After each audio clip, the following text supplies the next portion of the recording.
brought to you by Summercool. Pack कर दे summer cool. Summer cool cooler हवा ऐसी छोड़े पूरी फैमिली को ठंडक से जोड़े। समरकूल लाइफ बनाए वंडरफुल। नमस्कार, स्वागत है आपका एमपी तक पर। मैं हूं रवीश पाल सिंह। एमपी तक की खास पेशकश एमपी फाइल्स में आज हम बात करने वाले हैं उस मुद्दे की जिसने आज से करीब 15 महीने पहले पूरे देश को झकझोर कर रख दिया था। आपको याद होगा दिसंबर 2024 की वो रात या फिर 24 का वो दिन जब भोपाल के मेंडोरी इलाके से एक सुनसान प्लॉट में खड़ी इनोवा कार से जांच एजेंसियों ने 52 किलो सोना बरामद किया था। इसी गाड़ी में करीब 11 करोड़ रुपए कैश भी थे, इसे भी बरामद किया गया था। आज इस सोने की कीमत करीब 100 करोड़ रुपए से ऊपर हो चुकी है। लेकिन 15 महीनों के जांच के बाद भी अब तक ये स्वीकार नहीं किया है आरोपी ने कि ये सोना उसी का था। हालांकि सभी कड़ियां तारीख दर तारीख उसी सौरभ शर्मा से जुड़ती चली गई जो किसी जमाने में परिवहन विभाग में महज एक कांस्टेबल हुआ करता था। लेकिन ये जब सोना और कैश पकड़ा गया और उसके बाद जब जांच एजेंसियां इस खोजबीन में शामिल हुई, सौरभ शर्मा के ठिकानों पर छापामार कार्रवाई हुई, तब मालूम चला कि महज कांस्टेबल की नौकरी करने वाला सौरभ शर्मा कैसे करोड़ों रुपए की बेहिसाब संपत्ति का मालिक बन गया था। न केवल भोपाल में बल्कि जबलपुर, ग्वालियर, इंदौर और भोपाल के अलग अलग ठिकानों पर छापामार कार्य करते हुए जांच एजेंसियों ने सौरभ शर्मा और उसके रिश्तेदारों के पास से अथाह दौलत बरामद की। अब इस मामले में सौरभ शर्मा ने अब तक ये स्वीकार नहीं किया है कि ये सोना और कैश उसी का था, लेकिन जो जांच एजेंसियां हैं उनके पास तमाम वो सबूत और वो कड़ियां मौजूद हैं जिससे इस बात के संकेत मिलते हैं कि दिसंबर 2024 की रात बरामद हुआ ये सोना और कैश सौरभ शर्मा के ही थे।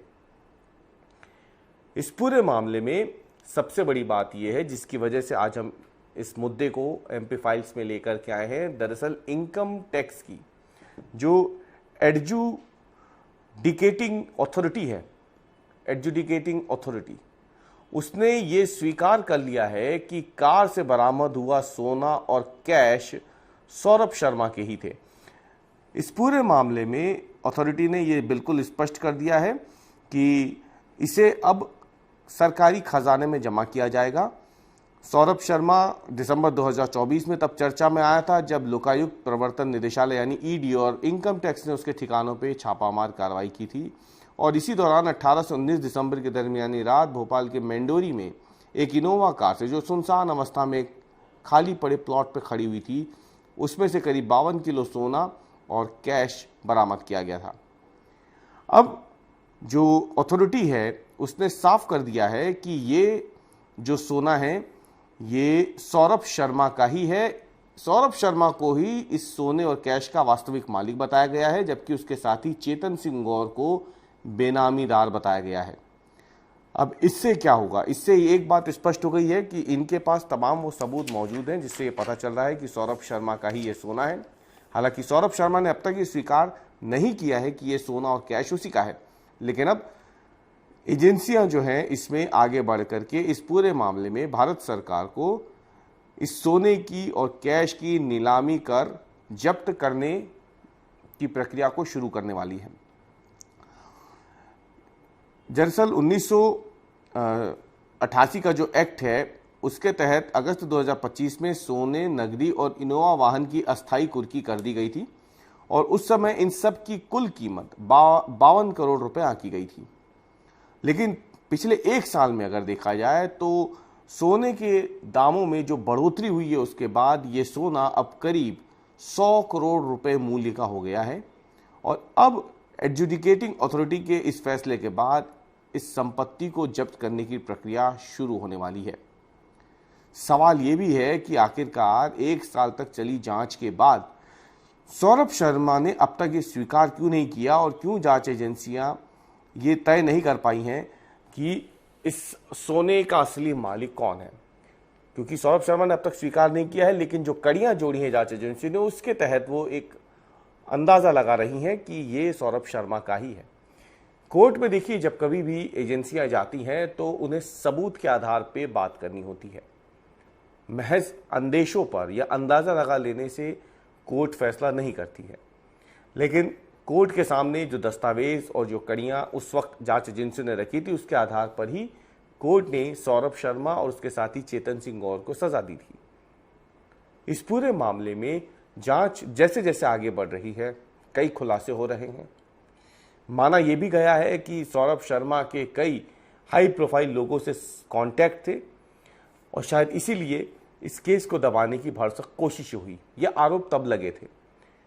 यह भी पाया गया कि फर्जी लेटर हेड या फर्जी मृत्यु प्रमाण पत्र के जरिए सौरभ शर्मा को अनुकंपा पर नियुक्ति दी गई परिवहन विभाग में। यह भी पाया गया जांच में कि सौरभ शर्मा की नियुक्ति होनी तो ग्वालियर में थी, लेकिन ज्वाइनिंग भोपाल में कराई गई।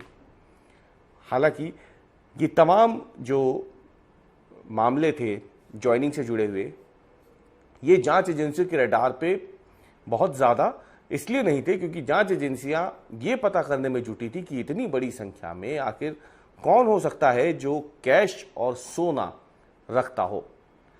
यही नहीं, सौरभ शर्मा के घर पे छापामार कार्रवाई में 200 किलो से ज़्यादा चांदी की ईंटें भी बरामद हुई थी।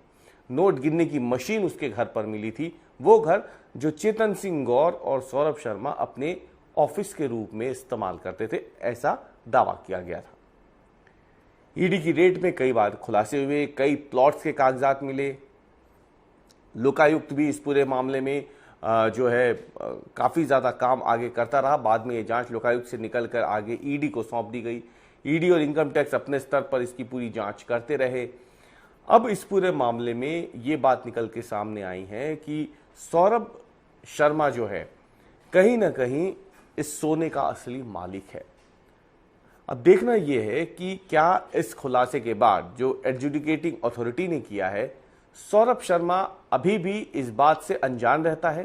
क्या अभी भी इस बात को नहीं मानता है कि ये सोना और कैश उसका था? अगर वो ऐसा नहीं करेगा तो ये पूरा का पूरा सोना और कैश सरकारी खजाने में जमा हो जाएगा, बाद में नीलामी होगी। लेकिन अगर वो ये स्वीकार कर लेता है तो फिर सौरभ शर्मा के पास एक मौका आखिरी बचेगा अपील करने का। अपील अगर वो करेगा तो हो सकता है जो जांच एजेंसियां है वो इस अपील पर संज्ञान लेते हुए इस पूरे मामले में एक बार फिर से सौरभ शर्मा से पूछताछ करेंगी। इस पूरे मामले में जांच होगी। जो भी बाद में इसके केस बनेगा वो सौरभ शर्मा पर अलग से दर्ज किया जाएगा। लेकिन जिस तरीके से सौरभ शर्मा ने अब तक इस पूरे मामले में खुद को सोने और कैश से दूर रखा है, इस बात की उम्मीद बेहद कम है कि वो इसे स्वीकार करेगा। लेकिन इतना तय है कि करीब 1 साल के लंबे इंतजार के बाद इनकम टैक्स की एडजुडिकेटिंग अथॉरिटी ने ये साफ कर दिया है कि दिसंबर 2024 की उस सर्द रात में सुनसान प्लॉट और घने जंगलों के बीच इनोवा कार के भीतर से मिले कैश और सोने का असली मालिक सौरभ शर्मा ही हैं।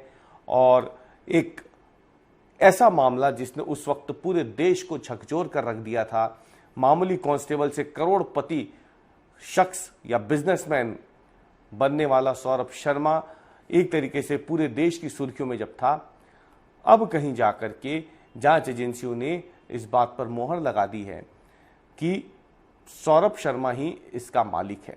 अब सबकी नजरें इस बात पर है, हर कोई जानना चाहता है कि अकेले सौरभ शर्मा ने क्या इतनी बड़ी संपत्ति खुद बनाई या फिर उसके साथ ऐसे हाई प्रोफाइल लोग थे जिनकी वजह से सौरभ शर्मा बिना किसी की नज़रों में आए सालों तक बेहिसाब संपत्तियां बनाता गया, जोड़ता गया और एक आलीशान जिंदगी जीना शुरू कर चुका था।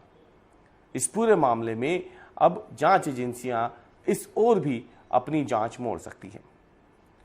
फिलहाल इस एपिसोड में इतना ही। अगले हफ्ते हम फिर हाजिर होंगे एक नए मुद्दे के साथ। आप देखते रहिए MP तक।